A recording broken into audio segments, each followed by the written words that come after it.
இன்னைக்கு நாள் ஒரு மோசமான நாளண்டே சொல்லலாம் நண்பர்களே. அதுக்கண்டு நான் அங்கே ஸ்ட்ரக் ஆகி நிற்கல. சுற்றி அடிச்சு நேரம் தான் இந்த புதன்கிழமை.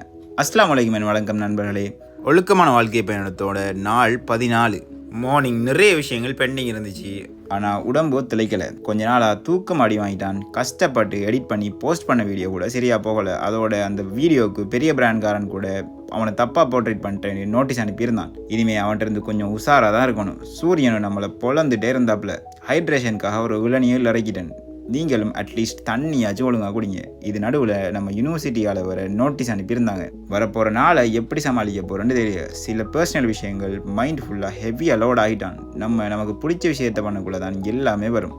அதையும் தாண்டி நம்ம பண்ணணும். அப்போ தான் ஜேர்னி நல்லா இருக்கும். If it was easy then every one would do it. பொறுமையாக ஜிம் போயிட்டேன். ஒர்க் அவுட் போட மனசு இல்லை, வீடியோ எடுக்க தோணலை. கொஞ்சம் நேரத்துக்கு அப்புறம் தான் ஓகே ஆனேன். இவன் தான் நம்ம கசன். ஜிம்மில் வீடியோஸ் இவன் தான் எடுத்து தருவான். அவன் காலுக்கு தரமாக ட்ரைனிங் கொடுத்துட்டு நானும் லெக்கை முடிச்சுட்டு வீட்டை போகல ஆஸ் யூஷுவலாக என் ஸ்பாட்டுக்கு போயிட்டேன். அங்கே நம்ம பாய்ஸ் மீன் பிடிச்சிட்டு இருந்தானுங்க. ஒரு வயசான தாத்தா, ஒரு ரொம்ப நல்ல மனுஷனாக இருந்தார்.